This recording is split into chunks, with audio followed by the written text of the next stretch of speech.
There's an organization in Naruto that is incredibly well known, but very poorly understood. And I'm not talking about Kara or the Akatsuki or even the 5 Kage. I'm talking about the ANBU. The public opinion of the ANBU ranges from everything to the strongest ninja in every village to literal fodder who will jump into a visible barrier and light themselves on fire. And this is because the manga, and therefore the anime of Naruto, does a very poor job of representing the ANBU as a whole. In fact, our best picture of the ANBU comes from books like Itachi's light novels and Sakura's light novel, and even Shikamaru's light novel. It's from these information sources that we're able to learn the inner workings of the ANBU, how they were started, how you achieve ranks, what kind of missions they go out on, and most importantly, what the ANBU looks like in every single village. Because that's one of the misconceptions about the ANBU. People believe that it only exists in Konoha, but it doesn't. And we'll get into that in a second, but before we get into that, guys, for me, please like this video, subscribe to the page, and hit that noti bell. And if you guys want to super support me for the fact that I just had to reread 3 light novels to make this video,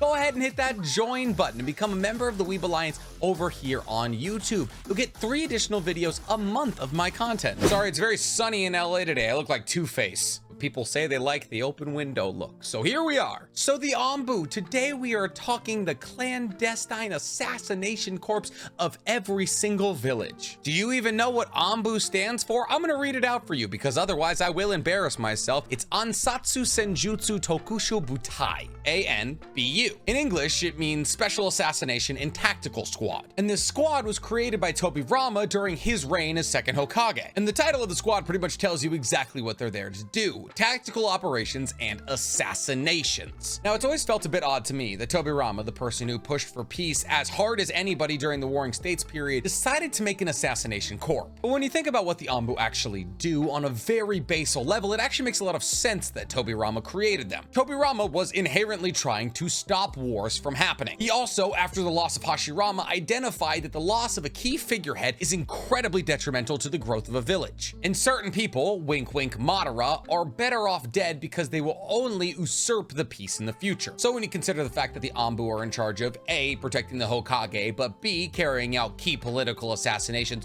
to stop wars from happening, it makes a lot of sense that Tobirama would create this force. It makes even more sense when you consider the fact that the ANBU are controlled directly by the village leader, in this case, the Hokage. But what's very non-traditional in the way that Tobirama approached the ANBU situation is the fact that he made sure there was no ranks within the ANBU. This is odd considering the fact he made both the ninja school and the Chunin exams, which made sure that regular ninja were very much segmented into groups. Instead of doing exams to make it higher up in the ANBU ladder, leadership is dictated by merit and experience. But just because there's no ranks doesn't mean there's not leaders. There is absolutely ANBU squad captains, and those are some of the highest ranks that you can have just in a village anywhere. But is just sheer strength gonna get you into the ANBU? No, that's actually a very common misconception. Joining the ANBU is a bit like becoming an astronaut. You can be as smart as it comes, but if your emotional state isn't correct, you will not make it into the ANBU. Some of the strongest ninjas in the history of Konoha have been rejected by the ANBU, like Might Guy. Might Guy identified that Kakashi was becoming more withdrawn and darker because of the weight of his ANBU missions, and therefore asked both Hiruzen and Danzo to join the ANBU, and they both flatly rejected him. Danzo went as far as to say he didn't have the darkness within him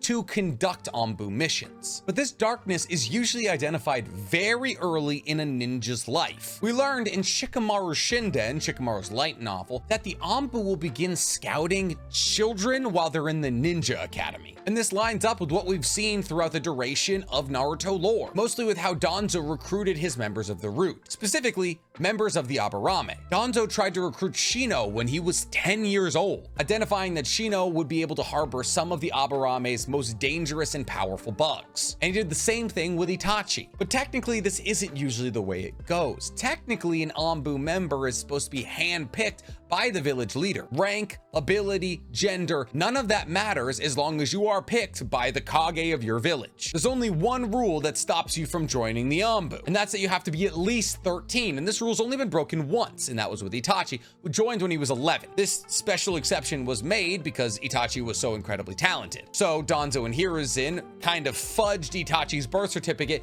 and made him 13 to join the ANBU. So now that you've joined the ANBU, what does your day-to-day look like? Well, obviously there's still going to be ninja training, like perfecting your ninjutsu and taijutsu and kenjutsu. But ANBU members do something different from your average ninja. They begin to study human anatomy. Because remember, this is an assassination force, and therefore they have to be able to identify what is truly the most vulnerable part of a person to an assassination attempt. And this is ultimately why ANBU members will sometimes be seen coming up very short in battles. You see the ANBU pull up and they get destroyed by some Jonin from some other village. And you say to yourself, well, those ANBU must not be that strong. Direct hand-to-hand combat is not what ANBUs are trained for. They are through and through assassins. This is why the Aburame clan feeds into the ANBU so directly. Stealth, lethality, and efficiency are the biggest things in the ANBU, not long, drawn-out battles with multiple people. Yes, most ANBU members are incredibly talented in hand-to-hand combat, but that's not their specialty. Their specialty is quick and fast assassination. And since they are involved in usually political assassinations of other villages, they need to wear masks to conceal their identities. They go so far as to have code names for each other as to not identify each other while out on the field. And that field they're usually in is usually very far away from Konoha. While we did learn in Itachi's first light novel, Itachi Shinden, Book of Bright Light, that ANBU members are almost always involved in important missions in the vicinity of Konoha or within it, like the Hyuga incident, where Jonin from the Hidden Cloud tried to abduct Hinata in order to start the Third Great Ninja War over again. Or like the Konoha Crush arc. Obviously, like I said earlier, these ANBU members are incredibly talented ninjas, so if there's a pressing event that's either close to Konoha or within it, they're gonna go to it. But more often than not, they're tasked with assassinations and quelling of disturbances in foreign countries, which is why we see so little of them throughout the duration of the Naruto manga. 90% of the ANBU is so far away from Konoha,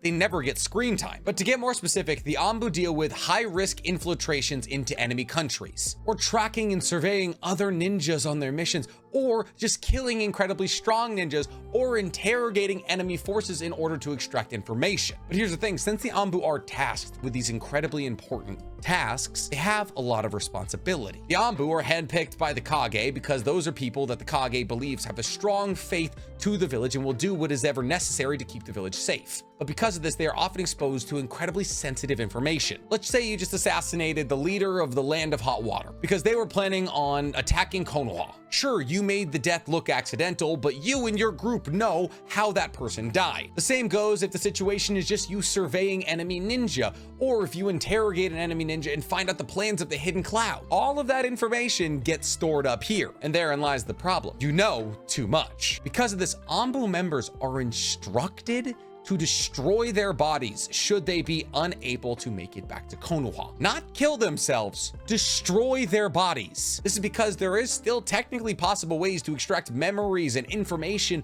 from the body of an ANBU member who is dead. And there is most definitely a way to extract that information from somebody who is just gravely injured. So in order to stop other villages from finding out what the ANBU were doing in said area, they have to completely destroy their bodies with paper bombs. And here's the thing, this organization was so effective under Tobirama for Konoha that other villages installed it. And while other villages' ANBUs function much like Konoha's, the Hidden Mist villages operates a little differently. In the Hidden Mist, there is an entire branch of the ANBU dedicated to finding missing ninjas, also known as missing nin. The members of this branch of ANBU are referred to as hunter nin, and they're supposed to track down, find, and then kill and decapitate people who leave the Hidden Mist. They are then supposed to take this head back to the village as proof they found them. This group was largely created because of the Blood Mist village. The intensity and gore of the Blood Mist village and the way that ninjas were forced to kill each other to rise up in the ranks made a lot of people desert. And because of that,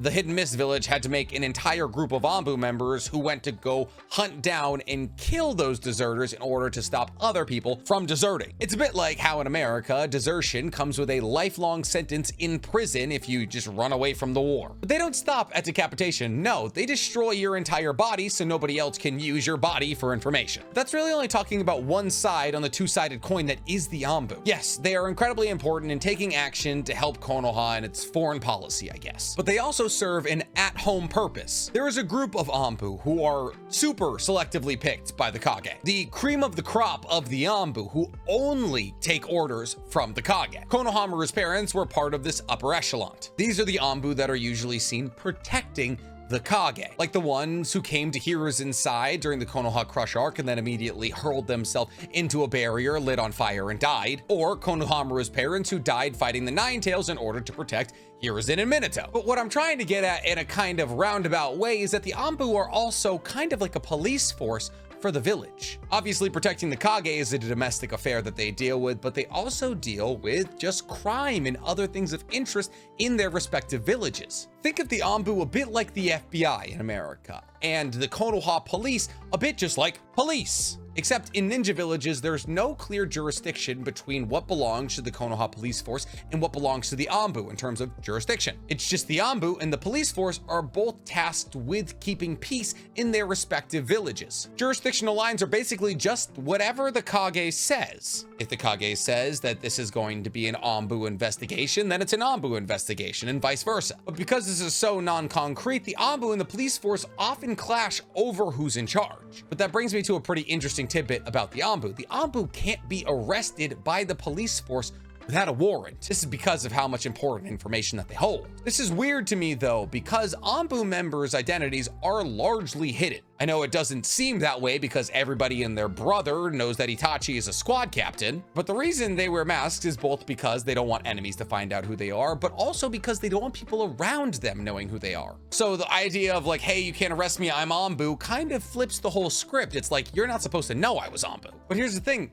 There's another force that polices Konoha, and it's a force that people get mixed up with the ANBU a lot, but are inherently very separate things. I'm talking about the root. See, people believe that the root and the ANBU are synonymous. And for a little while, maybe they were close to that, but they were never truly the same thing. You see, the ANBU act under the discretion of the Kage, specifically the Hokage, because now we're just talking about Konoha. Not every village has a root. Literally, it was only Konoha. But sometimes Hiruzen wouldn't direct the ANBU in the direction that Danzo wanted, so Danzo made his own ANBU, and his ANBU was way darker. You see, Danzo then became the Kage of his own ANBU and was able to direct his people at any mission he wanted. Essentially, he became an underground police force, even more covert than the ANBU. It's called the Root because Danzo saw the Root as the people who held the great tree of Konoha up from the underground. And there's a reason Hiruzen didn't want to send people out on these missions, because most of them were relatively deplorable. The Root did a bunch of terrible things, like assassinate people who they identified as future threats simply because they talked badly about Konoha, despite having done nothing wrong yet. But what's truly odd is that before the Uchiha massacre, the Root was acknowledged by Konoha. Well, more specifically, by Hiruzen. Hiruzen essentially gave Danzo a carte blanche, or a blank check to do whatever he wanted to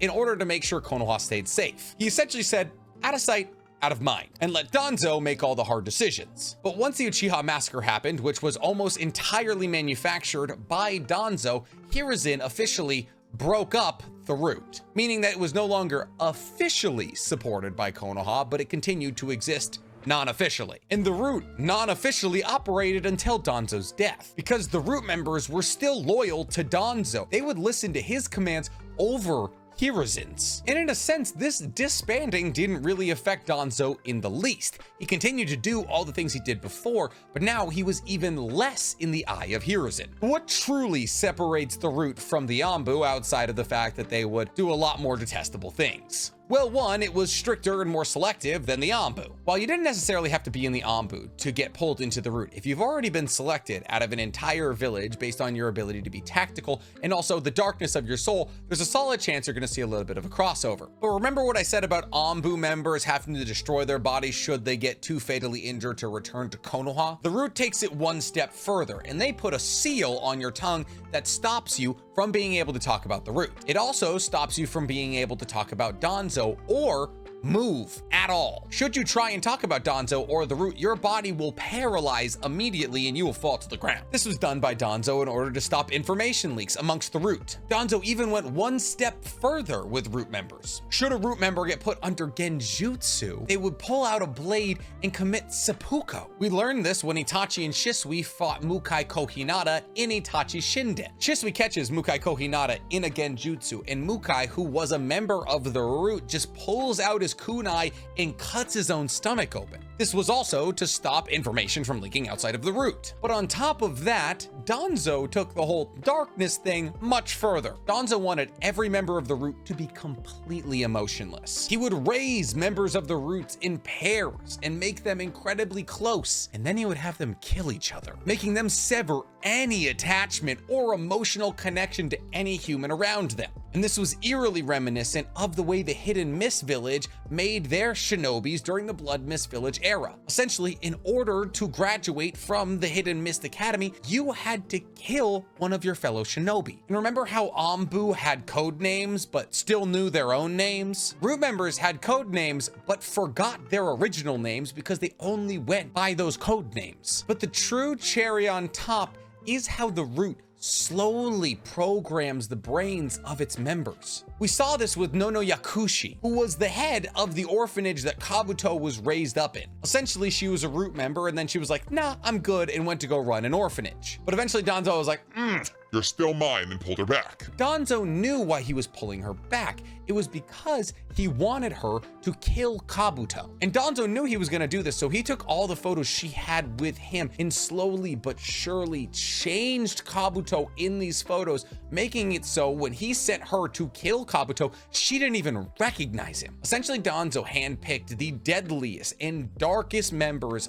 of Konoha and brought them down to the underground, where he used manipulation tactics and literal seals to form malleable killing weapons. Malleable killing weapons that wouldn't ask questions. Malleable killing weapons that would do any task you ask. Honestly, it's a bit like MK Ultra. So no, the root and the ANBU are not the same thing. One responds to the Hokage, one responds to Danzo. One kills political figures of other lands, the other kills people from Konoha who don't speak so nicely about it. So what do the ANBU do now that we're in an era of peace? Not a whole lot. They police Konoha and they protect the Kages. But there was a group of ANBU members who were afraid that this era of peace was going to decimate the need for the ANBU. And in a sense, they're not incorrect. Yes, there is still small skirmishes in smaller villages that require surveillance and maybe even an assassination or two. But this is nothing compared to the amount of work that the ANBU had prior to the Fourth Great Shinobi World War. So in Sakura Shinden, a former ANBU captain starts to create disturbances around Konoha that the ANBU are needed for, in order to reinvigorate the need for ANBU. Eventually, he's found out by Sakura and brutally murdered by her in one of the coolest fights in Naruto lore, point blank period. But yeah, that's kind of a good view into the ANBU in the Age of Boruto. And that's about all you need to know about both the ANBU and the root. I hope you liked this video and you found it entertaining and informational. And if you did, please, for me, like this video, subscribe to the page, and hit that noti bell. And if you really enjoyed the video, go ahead and hit that join button. Become a member of the Weeb Alliance over here on YouTube. You'll be getting 3 additional videos from me a month, which is everything from Naruto content that I can't make into a long enough video to post here on the main page, vlogs, let's play series, all things like that. But if you can't do that right now, just remember, there's no correct way to support a content creator, and I just appreciate you making it to the end of this video. Listen, they would have to put a seal on my tongue, because the second I get caught by anybody in the Naruto world, I am snitching.